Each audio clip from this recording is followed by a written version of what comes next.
Buenas noches, bienvenidos a Enemigos Íntimos, el programa de debate de 7 Televisión, hoy con dos personas muy reconocidas en el ámbito de la izquierda en la Bahía de Cádiz, Fernando Vivas, que fue concejal de Izquierda Unida y dirigente de comisiones obreras durante muchos años, y Pepe Barroso, ha sido miles de cosas, alcalde de Puerto Real, diputado provincial, diputado en el Parlamento andaluz, y con ellos vamos a abordar, bajo el epígrafe del futuro de la izquierda. Lo que pasa es que luego la actualidad nos va atropellando y yo creo que pudiéramos empezar hablando del Sáhara, asunto que es difícil no hablar desde el ámbito de la izquierda. Como sabrán ustedes, el presidente del gobierno ha enviado una carta al rey de Marruecos,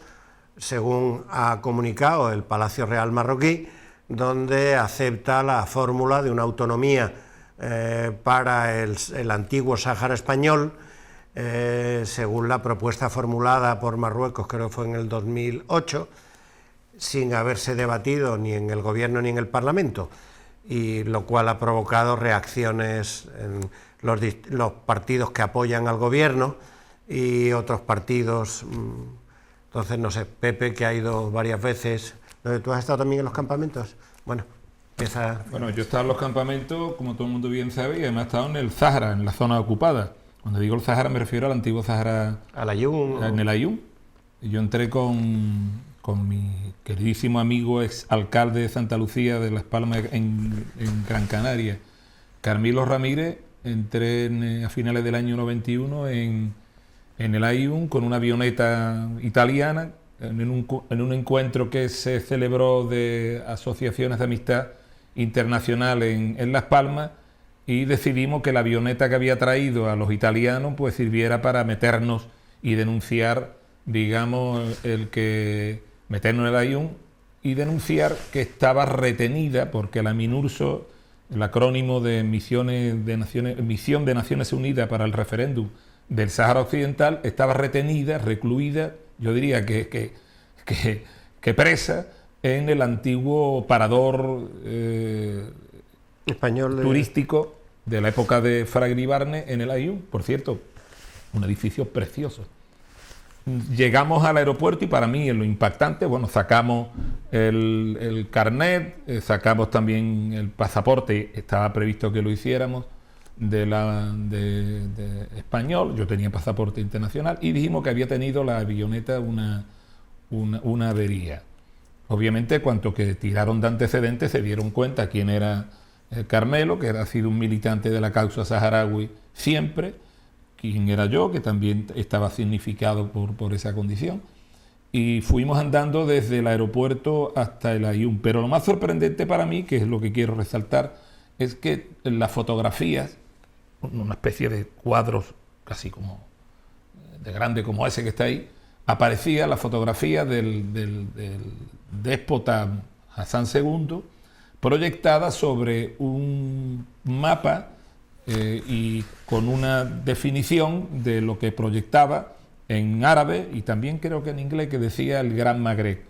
Y se veía como parte a reivindicar por parte de Marruecos, por supuesto, todo el Sáhara Occidental, parte de Mauritania, las Islas Canarias, los islotes en el estrecho de Gibraltar, Ceuta y Melilla, y hasta más allá de la llamada línea roja en Argelia.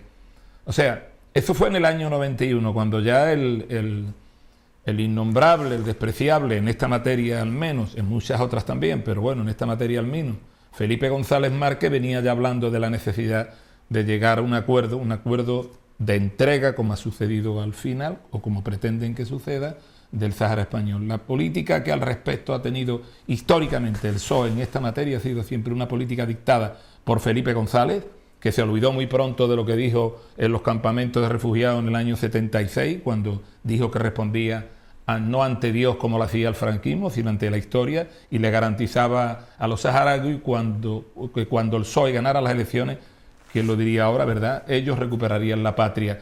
Ha sido la historia del PSOE una historia deplorable, despreciable, y que venía ya dada desde el momento en que Felipe González, al igual que sucedió en la OTAN, decidió que esta iba a ser la estrategia a seguir. No ha habido política alternativa dentro del PSOE, ha sido siempre la felipista, y bueno, ha roto un consenso sobre algo que bajo mi punto de vista también es injusto, como es una supuesta neutralidad de España en este tema, que no lo es. España es la potencia administradora colonial de una colonia que aún está en un proceso inconcluso de descolonización, como es el Sáhara Occidental, y ha roto ese consenso, digo, sobre una base que a mí tampoco me parecía justa, pero bueno, consenso al fin, cosa que ha podido unir a todos los grupos que han apoyado al gobierno e incluso hasta a la derecha.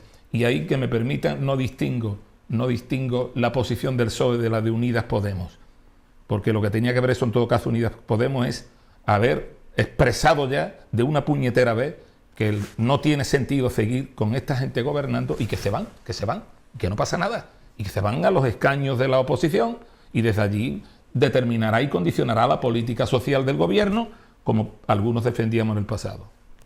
¿Y Fernando, cómo lo ves? Sí, al final has terminado empezando para lo que nos llama, está hablando del futuro de la política, que a lo mejor no es ese, ¿no?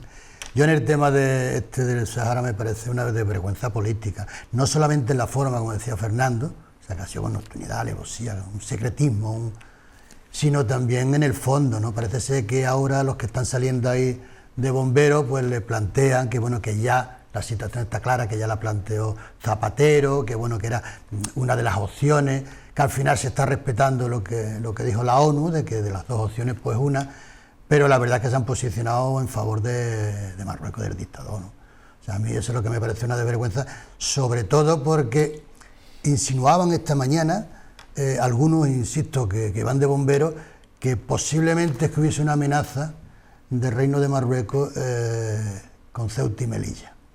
Es que eso puede ser una cortina de humo, porque si fuera verdad, son muy malos negociadores, o sea, empiezan ya perdiendo ante cualquier amenaza de un posible tema de Marruecos con Ceuta y Melilla, ¿no? Por lo tanto, yo lo que veo es que son coherentes. Una de las cosas que tenía por aquí apuntada es la coherencia de la derecha, y ahí meto al PSOE en cuanto a las políticas, tanto en este caso como en el tema económico, ¿no? Me parece que habrá que esperar el discurso que debe. De todas formas, el presidente del gobierno lleva ya, tanto me parece que en París como en Londres, que ha estado, las dos últimas, que le han preguntado y no ha querido responder, o sea que están ahora mismo en una situación bastante rara.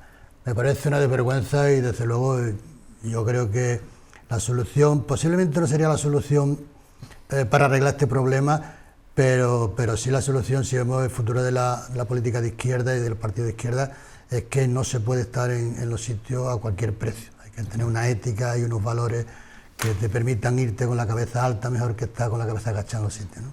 Totalmente de acuerdo. Y una cosa que os quería plantear también, ¿cuál sería el futuro para los saharauis que viven en los campamentos, que llevan casi 50 años ahí en la Hamada, que la Hamada es lo peor de lo peor? Viven gracias al programa de alimentos de la ONU, en unas condiciones extremas, ¿no? La atención médica de los cubanos. Entonces, es decir, que de alguna manera no hay que pensar una solución para esa gente que ahora en guerra, además, o sea, ahora mismo hay una guerra, no sé qué grado de baja intensidad se puede decir, pero la hay.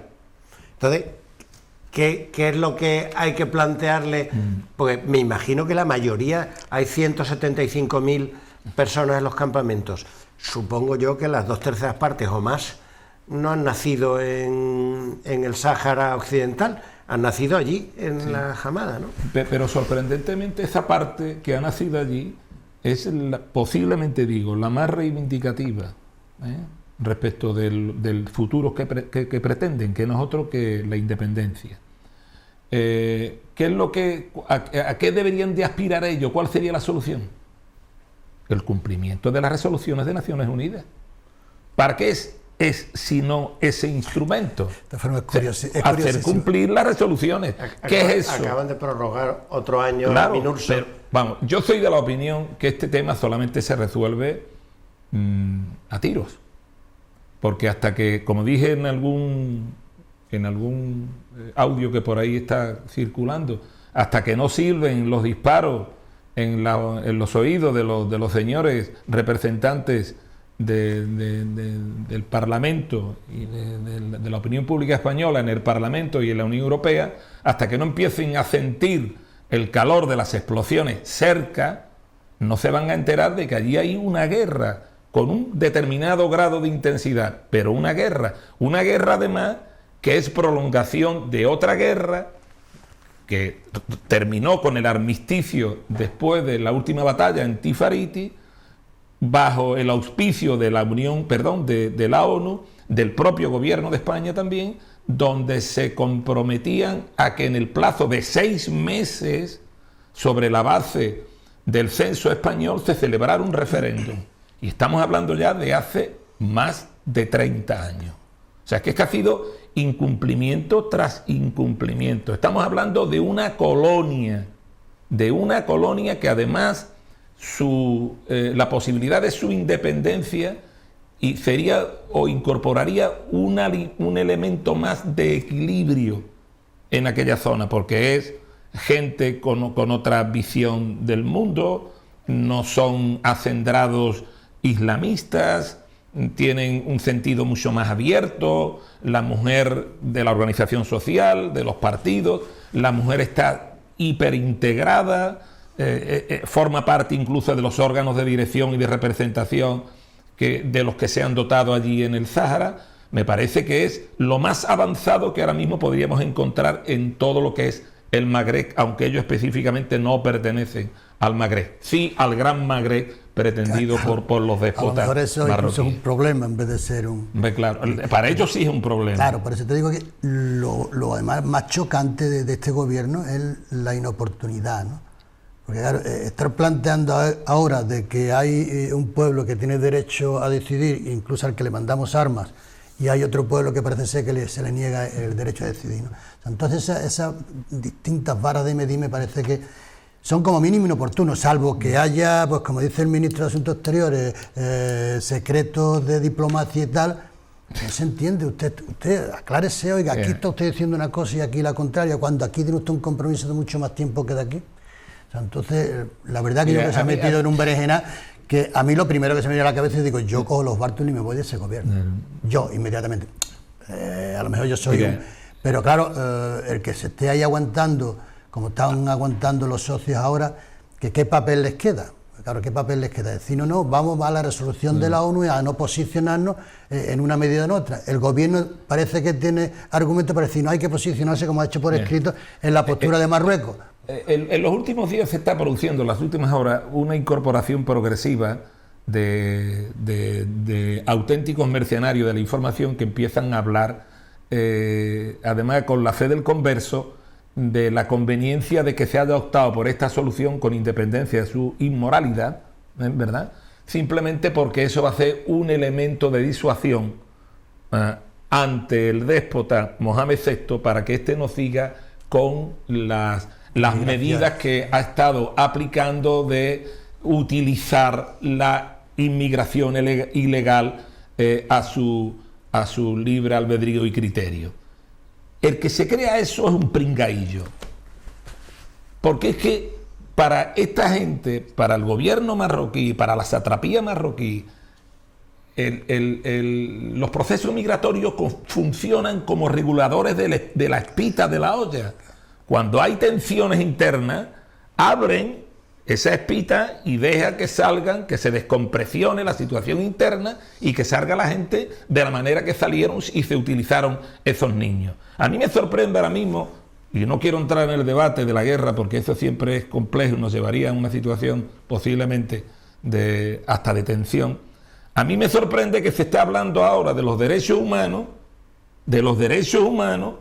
a la hora de invocar la solidaridad del pueblo español, y que este gobierno desvergonzado no aplique la defensa de los derechos humanos para los saharauis, que hasta hace poco tenían carne de identidad español, y que todavía lo tienen. Sí. No nos olvidemos que durante la dictadura franquista no era una colonia, era una provincia, y tenía representación en las Cortes de Franco, pero tenían representación y participación en la seguridad interna de la colonia, en las tropas que tenían allí coloniales los españoles, ¿verdad? Es que están hablando de compatriotas nuestros, que son nuestros compatriotas. Es que hay muchos que tienen hasta la doble nacionalidad.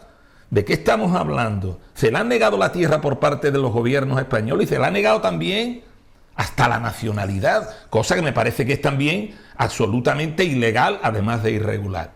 El morito Mohamed VI va a seguir utilizando la presión a las dos colonias, que Ceuta y Melilla son colonias, no nos olvidemos, que el argumento de que Ceuta y Melilla era antes que Marruecos no sirve, porque entonces no habría ninguna nación independiente en el mundo ni en América Latina. Eso no sirve. Son dos colonias, ese será otro tema. Pero lo que está clarísimo es que Mohamed VI va a seguir utilizando eso porque forma parte de su estrategia interna, de control interno, el tema. O sea, hay una cosa, y yo termino este tema, si así lo considera el coordinador y director. A veces magnificamos, Fernando, las decisiones que tienen que tomar los políticos y nos creemos que son sesudas sesiones donde estamos mirando los pros y los contras internacionales. Hay una cantidad de pringados en los órganos de dirección del país, en los órganos de gobierno descomunal, gente sin experiencia, que tienen, eso sí, un currículum profesional magnífico, pero que después son unos pringaillos desde el punto de vista de lo que es la gestión pública del día a día. O sea, que tampoco magnifiquemos. Eso que te he dicho es cierto. Una falta de tacto, una falta de... Bueno, quizá porque a lo mejor pensaban que esto se iba a olvidar en la barahunda de la guerra. Sí, posiblemente. O sea, que hay oportunismo además. Bueno, ya que has hablado de la guerra, también quería conocer vuestra opinión acerca de Ucrania, ¿no? Ahí también la izquierda se ha movido con una cierta dificultad, ¿no? Primero el rechazo natural, no todos, pero bueno, el rechazo natural a la invasión perpetrada por Rusia, pero luego cuando se han enviado armas ha habido un rechazo por parte del sector del gobierno de Unidas Podemos, y luego las manifestaciones que se han convocado contra la guerra y contra la OTAN, ¿no? ¿Tú cómo lo ves, no? No, yo el tema de cómo es Putin y tal no lo voy a plantear porque está más claro que... Pero sí me posiciono en contra de que se haya enviado armas, ¿no? Me parece, teóricamente queda muy bonito decir, bueno, para que como son más débiles que los fuertes le mandamos armas, ojalá fuese esa la solución, pero eso es lo que creo que va a significar es que mueran más, ¿no?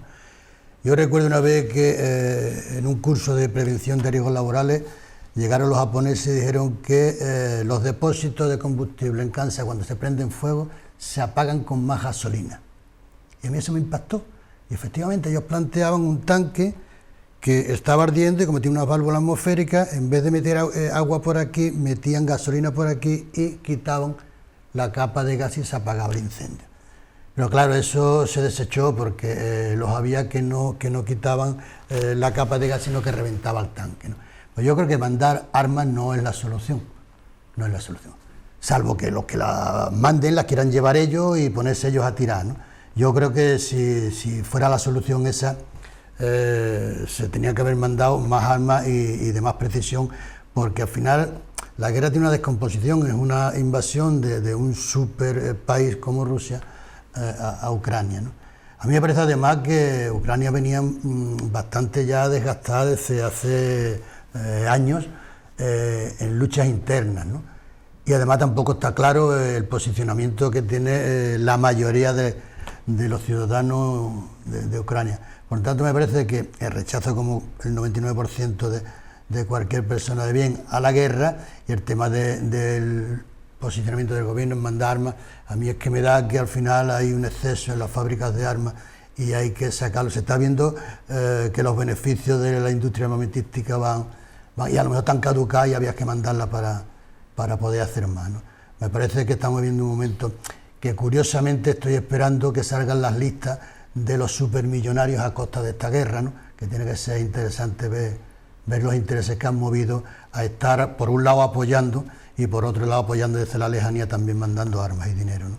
Me parece que estamos viendo que ahí sí que yo veo una falta de responsabilidad, lo que tú decías de algunos políticos ya de profesión de toda la vida, no tienen ningún escrúpulo en aprovechar los momentos después de una pandemia, después de un volcán, después de una guerra, para hacer política bajuna, ¿no? Política de puñalas traperas, ¿no? Me parece que en estos momentos la situación que está viviendo Europa, yo creo que es como para hacer un canto a la paz, pero a la paz en general, no a la paz que nos interese en función de hay más guerra, ha habido más guerra y por desgracia habrá más guerra, y ya me parece que tenemos que ser coherentes en si se rechazar todas, ¿no? Pepe. Bueno, en el año 1942-1943 creo recordar un joven Paul Samuelson, que luego se ha hecho de oro haciendo los libros de texto para las universidades norteamericanas de economía, ya hablaba de la preocupación grande que tenían los grandes gurúes de la economía norteamericana por el desempleo que se iba a producir una vez que terminase la Segunda Guerra Mundial. Los americanos se preparan para ese hecho y empiezan a prepararse ya en el año 44 cuando se produce los acuerdos de Bretton Woods, que luego en el año 71 se encarga el compañero Richard Nixon, entre comillas lo de compañero, de hacerlo implosionar cuando le dicen que, mire usted, la relación del dólar suyo con el patrón oro se la está usted cargando, claro, para financiar la guerra de Vietnam. O sea, ¿qué quiero decir con esto? Sabían perfectamente los norteamericanos que necesitaban, para seguir perpetuándose como poder omnímodo, unipolar, obtener la liberación de todos los mercados internacionales que antes estaban sujetos a las limitaciones de los aranceles que cada país ponía, ¿verdad? Por tanto, mercado libre, mundial, libertad de comercio, para hacer frente a las necesidades de absorción de lo que era capaz de producir con esa ingente maquinaria industrial que había desarrollado para la Segunda Guerra Mundial, y la otra, y muy importante, mantener las guerras, para lo cual había que buscarse enemigos. El enemigo en aquel momento era la Unión Soviética y su área de influencia, y ahora el enemigo es fundamentalmente Rusia, China. No se puede negar la presión de los norteamericanos para que se esté produciendo lo que se está produciendo, si no conocemos, si desconocemos, en este caso lo conocemos y podemos decir que no se puede negar, el acuerdo escenificado ya entre China y Rusia el pasado 4 de febrero, donde Xi Jinping y Putin pues dijeron que amigos para siempre. Eso ha tensionado bastante la posición de Estados Unidos en el mundo, que aspira a seguir siendo el poder el poder único en este mundo. No se puede disociar de lo que está pasando, por tanto, la posición de los Estados Unidos y la posición de la OTAN, como avanzadilla en el frente, digamos, occidental de Rusia y, por tanto, en el flanco occidental de China, porque además está vinculado al interés que tienen los norteamericanos de una presencia creciente militar en el mar de China, para desde allí, fundamentalmente desde Australia, seguir jodiendo a los chinos, que es el gran enemigo del futuro del imperio norteamericano, que está en ciernes, no voy a decir su desaparición, pero sí el reparto del mundo. Por tanto, yo tengo la percepción, porque tengo otras informaciones, que lo que se nos está contando de la guerra no se corresponde con la realidad plena. No se está hablando, por ejemplo, la relación que esta guerra tiene con el golpe de Estado de 2014, el llamado la Primavera Verde del Maidán, que lo dan fundamentalmente fuerzas nazis que ahora mismo componen en gran medida las fuerzas armadas ucranianas y también el Ministerio del Interior. No se habla para nada del incumplimiento de Minsk 1 y Minsk II para acabar con las agresiones al Donbass, donde la mayoría es rusoparlante y rusófila. No se está hablando para nada de que los rusos lo que están entrando es en la zona de protección, digamos, del Donbass y en aquella zona donde mayor presencia rusa hay. No se está hablando del papel que cumple el batallón Azov nazi, no se está hablando de nada de lo que hasta ahora se debería de estar hablando también, que es el incumplimiento que se ha venido dando de los acuerdos desde el año 1991 entre la OTAN de entonces, tan solo 12 países, con Gorbachov para no crecer ni un centímetro en dirección a la frontera rusa occidental. Entonces, a mí me gustaría que si todo eso se pudiera poner en conocimiento de la opinión pública y sobre todo eso se profundizara, encontraríamos muchas de las razones de lo que está pasando. Estamos en contra de la guerra, por tanto digo yo también que hay que estar en contra no solamente de la guerra, sino de todas las guerras y de favorecer esta concretamente mandando armas. Pero además digo algo que me parece que es fundamental. Los rusos, no nos olvidemos, están invocando cosas que también están haciendo que no sepamos los poderes, grandes poderes mediáticos, están invocando el artículo 51 de la Carta de las Naciones Unidas, donde dice que ante la agresión creciente y potencial que se está produciendo, derecho a defenderse. Lo dice el artículo 51 de la Carta de Naciones Unidas, que también en un momento determinado invocarán los propios saharauis cuando a la vista de esta situación terminen metiéndole la guerra a Marruecos en el patio de su casa. Que aunque no tienen capacidad operativa para tanto, hay otras formas, hay otras formas de guerra, ¿verdad? Que todo el mundo conocemos, no la mencionemos, para tensionar la situación del país agresor. O sea, quiero decir con esto que a mí lo que me gustaría era poner menos emoción en los informativos, poner menos emoción en las opiniones del gobierno, poner menos emoción en las justificaciones del gobierno y hablar más de las razones que están llevando a una situación tan tensa a una parte de Europa. Porque yo soy de la opinión, cuando me dijiste el otro día que quería que viniésemos a hablar de la izquierda, yo no sabía que venía Fernando, del futuro de la izquierda, que la izquierda o es republicana y antiimperialista o no es izquierda. Y posiblemente desde una visión antiimperialista entenderíamos mejor lo que está pasando. No quiero decir entenderlo mejor para apoyar, no. Estoy diciendo entender mejor para exigir la finalización de los problemas que están en la base del conflicto, que es a lo que yo quería referirme. Bueno, vamos a hacer un pequeño receso y ahora volvemos en unos minutos.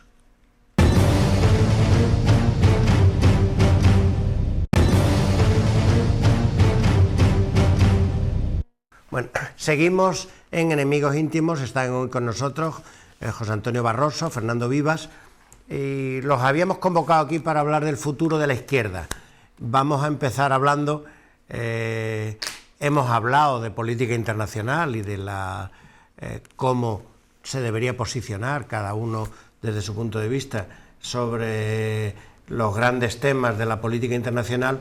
Vamos a hablar de la política nacional y luego de la política andaluza, si queréis, ¿no? Sí, sí. De la política nacional ha sobrevolado por aquí en ambos la idea de que Unidas Podemos debería salir del gobierno. De alguna manera, no sé cómo lo veis, parece como si Unidas Podemos ya ni siquiera existiera. Tengo esa sensación, ¿no? Izquierda Unida está como agazapada y Podemos, desde que se fue Pablo Iglesias, se está disolviendo como un azucarillo, tengo la sensación, y hay en marcha una operación que no sabría yo cómo calificar, no sé cómo la veis vosotros, encabezada por Yolanda Díaz, que para reorganizar ese mundo de la izquierda. No sé. No, yo lo sé. Vamos, te digo como lo veo yo, es decir, yo veo sí, no, es muy potente Yolanda Díaz desde en términos populares y de conocimiento y de valoración, pero luego no sé qué organización ni qué cosa se plantea ahí detrás, ¿no? También es muy potente Pablo Iglesias. Eso. Yo vamos, yo no he participado en el tema de Unidas Podemos, ni tan siquiera incluso en los debates del 15M, cosas que me parecieron de lo más interesante que puede haber, pero porque yo he sido posiblemente bastante cuadriculado de partido, ¿no? Entonces yo lo que pensaba que había que hacer una reflexión de partido, y yo empezaba a ver que me voy este fin de semana a Barcelona, hace 48 años, ¿eh? Que me fui que me llevaron el típico tren por Reguera haciendo las pruebas y tal, a Barcelona a trabajar, y lo primero, el segundo día de entrar en la fábrica de Tornos Cumbres, contactó conmigo el PSOE. Pero por aquello de, bueno, viene un chaval de 20 y tantos años de Cádiz, oye, tienes casa, no sé qué. A partir de ahí, yo me parece que de aquello a hoy hay una diferencia, o sea, el mundo se mueve, evidentemente, como decía Marcelino, pero además se mueve a un ritmo y una velocidad que últimamente con la globalización y la tecnificación es de loco, ¿no? Entonces, yo echaba de menos aquellos debates que, como los dos sabéis, se eternizaban en el partido, para luego aplicar ese debate a las medidas concretas de la sociedad que nosotros queríamos transformar, ¿no? Ahora, a la velocidad que vamos, hemos tenido un proceso en el 15M de mucho debate, pero de cero organización, ¿no? Y entonces, pues de ahí se ve de que se sale fuerte porque la gente está esperando soluciones, pero luego eso se va, yo le llamaba el soufflé, ¿no? Me decían, ¿por qué no te metí? Yo decía, es que esto me da la sensación... Buena definición. Me da la sensación que es un soufflé, decía yo a los compañeros, venga, coño, ven, que no, que quiero tiempo, porque, por desgracia, el tiempo me ha dado la razón, y se ve ya, ojalá me equivoque, conforme se van haciendo elecciones, como no ha sido posible contactar y diríamos, fidelizar el voto, o sea, ver que hay un proyecto que no solamente se quedan palabras, sino una organización, porque además vamos dando vaivenes, con lo cual dar vaivenes es normal que el ciudadano, el votante, también dé vaivenes en el voto, si no ve que hay unos programas que son claros y que son a marcha martillo, ¿no? Entonces yo creo que además el movimiento obrero, lógicamente por la globalización, por las nuevas tecnologías y tal, ya no es, como se decía antes, el brazo armado prácticamente de los partidos, la Unión General con el PSOE y comisiones con el PC o Izquierda Unida. Entonces también ahí hay, diríamos, un vacío para el trabajador manual de ¿qué hago? Y hay un partido como el Partido Socialista que ha pillado en el 3 el raya el centro, que es capaz de hacer una política de centro-derecha, centro-izquierda, depende cómo vayan las encuestas, con lo cual lo que yo veo es que hay una apatía, una falta yo diría, de garantía de los trabajadores y de las clases populares que nosotros quisiéramos transformar, que la izquierda creo que debe de tener su misión de transformar para garantizar unos derechos y unas condiciones dignas, y la izquierda no sabe qué hacer sino disgregarse. Ahora se va a plantear posiblemente, pues por suerte la situación de Chile parece que es lo que ahora se quiera intentar reconstruir o hacer algo similar en España, ¿no? Yo creo que no difiere mucho de la situación del 15M, donde se van a abrir debates, se va a dar participación posiblemente, no sé si va a haber transparencia, que es un tema también en política a la izquierda que hemos abandonado. Antes posiblemente nos desnudábamos demasiado pronto y ahora no sabemos nunca ninguna de las decisiones que toma la izquierda, y cómo las toma y dónde se debaten y quién las decide, ¿no? Por tanto, yo lo que veo es que el nuevo proyecto que pueda encabezar Yolanda, que efectivamente ha hecho un gran trabajo consiguiendo sentarse a los agentes sociales en mesa y llegar a acuerdos y tal, hasta que ya los últimos acuerdos, pues lógicamente la COE ha dicho no te doy ni un voto más y no te lo firmo, ¿no?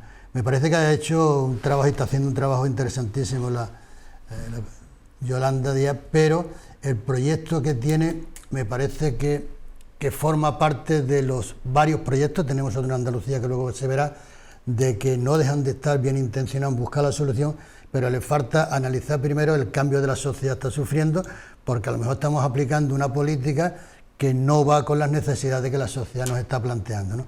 Yo mirando lo que era mi situación con respecto a la política, cuando llegué, como decía, hace 48 años con los sindicatos y con el PSUE y tal, viendo luego la evolución de mis... Y ahora ya que tengo nietos incluso de 20 años, digo, aquí me parece que los partidos de izquierda no tienen un análisis de la situación de la realidad para poder aplicar una política concreta. Por tanto, luego hacemos los programas que quedan preciosos, no los cumplimos, la gente no nos vota. Pepe. Bueno, esto lleva camino de ser, en vez de Unidas Podemos, Unidas Posemos. A lo que veo, porque todo se ha convertido en una pose permanente. Esto además me recuerda a mí aquellas, por haberlo leído, claro, por haberlo estudiado, no por haberlo presenciado, aquellas primeras asambleas constituyentes de la Revolución Francesa, donde la izquierda y derecha son conceptos, digamos, casi geográficos. Las sillas de los más conservadores respecto de su relación con la presidencia se pusieron en la derecha del presidente, las más progresistas, que los más progresistas en este caso lo que estaban era defendiendo que lo máximo que tuviera el rey fuera una cláusula suspensiva, o sea, que no pudiera impedir el cumplimiento, la publicación de las leyes y su cumplimiento, sino solamente suspenderla temporalmente. Eso fue en esencia en sus albores, las primeras diferencias entre la llamada derecha, en este caso geográfica, respecto del presidente, de lo que representaba la izquierda también posicionalmente hablando. La pregunta es, ¿para qué sirve entonces esta izquierda? Quizá estamos hablando de una posición geográfica en el Parlamento, en la Asamblea.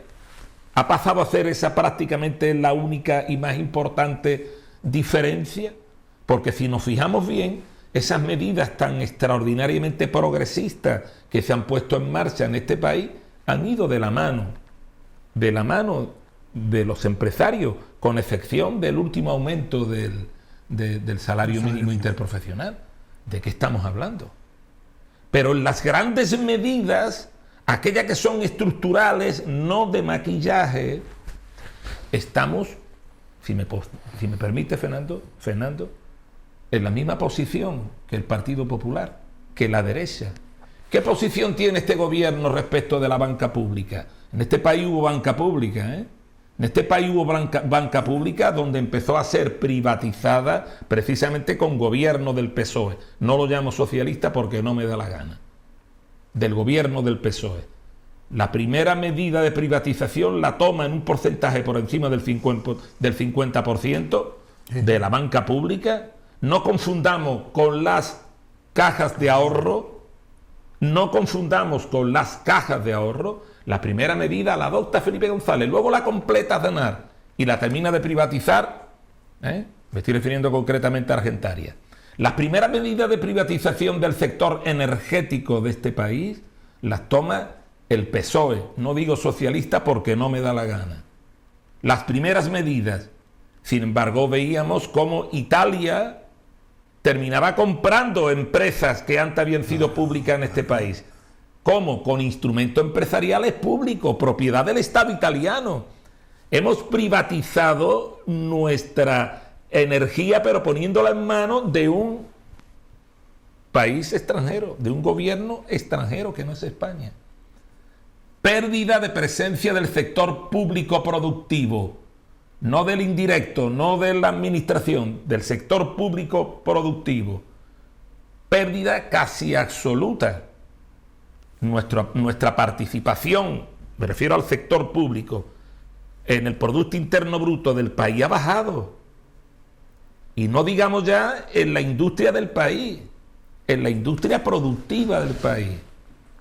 El principal patrón que tenemos aquí en la provincia de Cádiz, en la bahía de Cádiz concretamente, es público, que es el Estado, Navantia, SEPI, que es precisamente el que menos se preocupa de encontrarnos trabajo, en el sector donde más podría haberlo, en el sector naval, civil, y no tanto en el militar, donde nuestras posibilidades son menores, ¿verdad? Y sin embargo nadie se acuerda de que el protagonista principal de la economía industrial de la zona está huido o no se le espera, porque se ha quitado de en medio, que es la SEPI, es el Estado. O sea, yo quiero que me diga a mí, Unidas Podemos, ¿para qué sirve su presencia en el gobierno? Si no es para recuperar la presencia pública en las cuestiones económicas. Es que la banca es muy importante, oiga, como para dejarla en manos de los banqueros, solo de los banqueros privados. Es que la industria y la economía es muy importante para que se desregule hasta el extremo de que quede al pairo y al albur de los vientos, dependiendo de que soplen en un sentido o en otro, en interés de una estrategia industrial o en otra. ¿Qué es eso? En estos momentos la reflexión que estás haciendo la hacía yo desde dentro de haber trabajado en CAMSA. ¿Qué podríamos hacer hoy teniendo una petrolera pública? Que daba beneficios. Claro. Que daba beneficios. Que gracias a ser público, cuando se cierra la verja de Gibraltar, pues la CAMSA sube una peseta al litro de gasolina y mete a 8.000 trabajadores de la verja en la... Por eso yo no me llamo de izquierda, porque la primera pregunta que tendría que hacer en voz alta es: ¿de qué izquierda estamos hablando? Porque si es de la izquierda que representa el PSOE, mire usted, eso no es izquierda. Yo sigo siendo y seré hasta que me muera comunista, rojo, comunista, republicano, irredentamente. Ahora que ya no tengo los corsés institucionales que tenía antes, lo sigo diciendo en voz alta y además digo, se acentúa además mi radicalidad. Esta izquierda no me sirve. Yo no me voy a poner arriba de una tarima diciéndole que voten al Guardia Civil de San Fernando, a Juan Antonio Delgado. No, mire usted, no es que yo le tenga aversión al Guardia Civil, a la Guardia Civil, pero sí le tengo aversión a los oportunistas. No, mire usted, a mí nadie me va a decir que vuelva a pedir el voto para Unidas Podemos para que sea la señora Noelia Vera. ¿Tú de qué conoces? ¿Tú que eres periodista, Noelia Vera? De nada. De nada, ¿verdad? Por cierto, ya se ha ido, ¿no? Se ha ido, sí. Del Parlamento. No se sabe por qué. No se sabe por qué. ¿Cuántas veces ha venido por Cádiz? La puesta en escena que ha habido recientemente en Madrid, o que va a haber, de los compañeros de los comités de empresa visitando a Juan Antonio Delgado en sede parlamentaria, ¿para hablar de qué? ¿Ha venido aquí acaso Yolanda Díaz a la provincia de Cádiz a preguntar qué pasa con Airbus?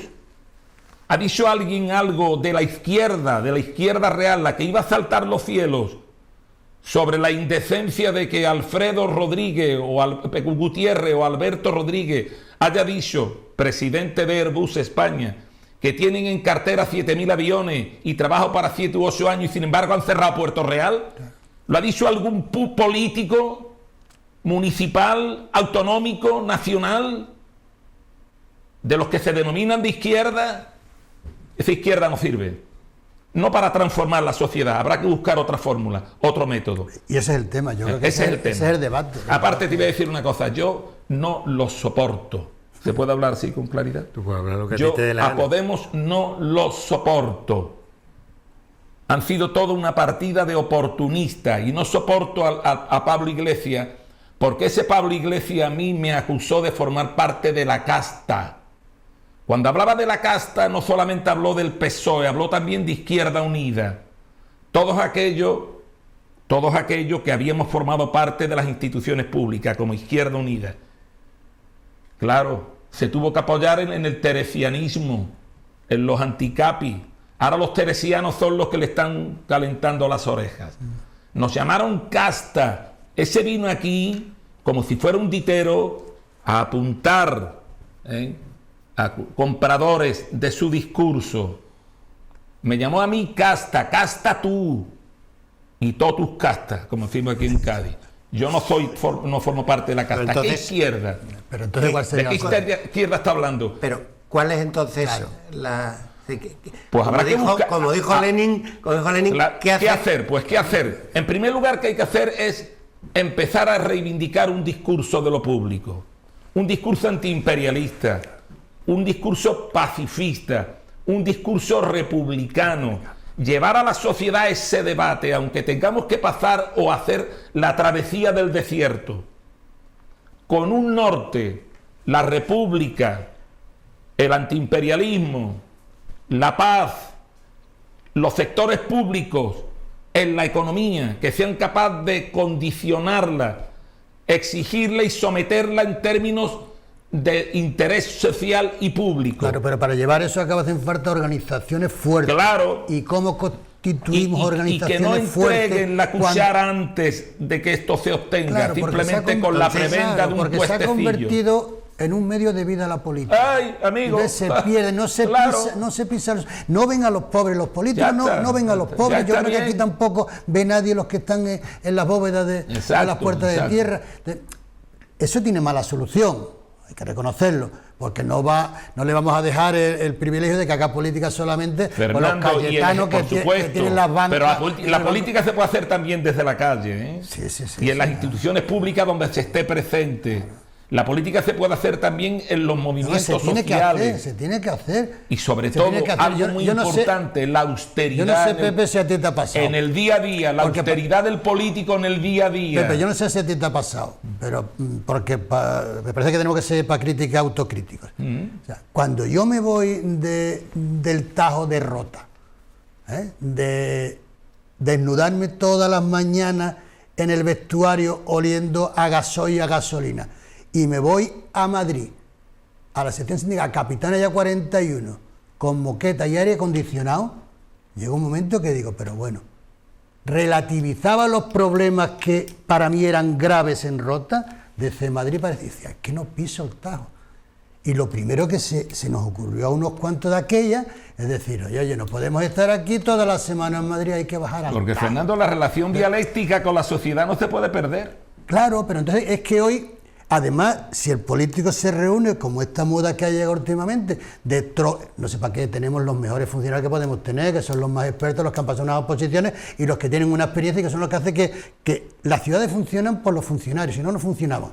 Y ahora llega el político y se mete 200 asesores traídos de aquí y de allí porque no lo sabemos colocar, ¿para que asesoren qué? ¿Para que sean expertos en qué? Pero vamos a ver, a mí me parece que lo más importante... Esa es la política que se está haciendo por encima de la necesidad. Pero hay otro problema, o sea, ya no es una cuestión, porque esto lo convertimos en definitiva en un debate de élites.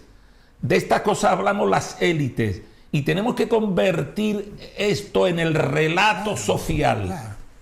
Son los ciudadanos y ciudadanas quienes nos tienen que comprar este relato, y para que eso sea posible, para que nos lo compren, tendremos que demostrarle que ese relato va a servir para transformar su vida, para mejorar sus condiciones, para tener más calidad democrática, para tener un sistema de libertades más consolidado, para que la economía no esté al albur de las decisiones de los grandes poderes económicos.